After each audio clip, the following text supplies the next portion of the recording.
ദൈവതിരുനാമത്തിന് മഹത്വം ഉണ്ടായിരിക്കട്ടെ. വചനപുരരിയിലേക്ക് ഏവർക്കും സ്വാഗതം.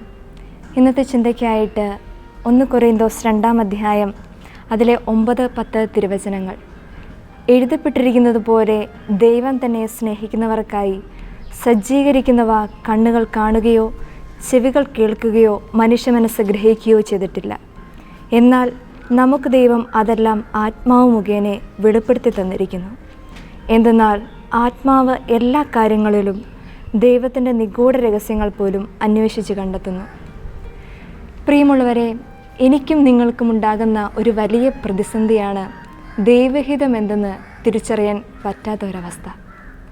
ഒരു കാറ് മേടിക്കുമ്പോഴാകട്ടെ, ഒരു വീട് മേടിക്കുമ്പോഴാകട്ടെ, ജീവിത പങ്കാളിയെ തിരഞ്ഞെടുക്കുമ്പോഴാകട്ടെ, വിദ്യാഭ്യാസ മേഖലകളിലായിക്കോട്ടെ, ഏത് മേഖലകളിലായാലും ദൈവഹിതം എന്തെന്ന് തിരിച്ചറിയാൻ നമ്മൾ പലർക്കും സാധിക്കാത്ത ഒരവസ്ഥ കടന്നു വരുന്നുണ്ട്.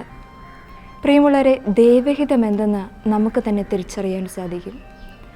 നമ്മളൊരു കാര്യം ചെയ്യുമ്പോൾ, ഒരു കോഴ്സ് തിരഞ്ഞെടുക്കുമ്പോൾ, ഒരു ജീവിത പങ്കാളിയെ തിരഞ്ഞെടുക്കുമ്പോൾ നമ്മിലേക്ക് അറിയാതെ തന്നെ ഒരു ദൈവിക സമാധാനം, അത് ദൈവഹിതമാണെങ്കിൽ കടന്നു വരുന്നതായി നമുക്ക് അനുഭവപ്പെടും.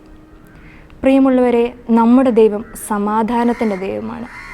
നമ്മുടെ ദൈവം കൺഫ്യൂഷൻ്റെ ദൈവമല്ല. നമ്മുടെ ദൈവം പെർഫെക്ഷൻ്റെ ദൈവമാണ്.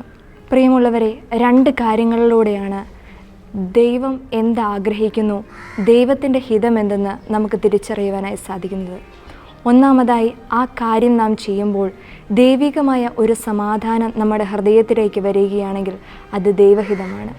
രണ്ടാമതായി, ദൈവവചനത്തിലൂടെയോ ആത്മീയ പിതാക്കന്മാരുടെ ഉപദേശത്തിലൂടെയോ നമുക്ക് ലഭിക്കുന്നത് ദൈവത്തിൻ്റെ പരിശുദ്ധാത്മാവ് തന്നെയാണ് നമ്മോട് പറയുന്നത്. അതുകൊണ്ട് തന്നെ ഈ 2 കാര്യങ്ങളിലൂടെയാണ് നാം ദൈവഹിതം എന്തെന്ന് തിരിച്ചറിയുന്നത്.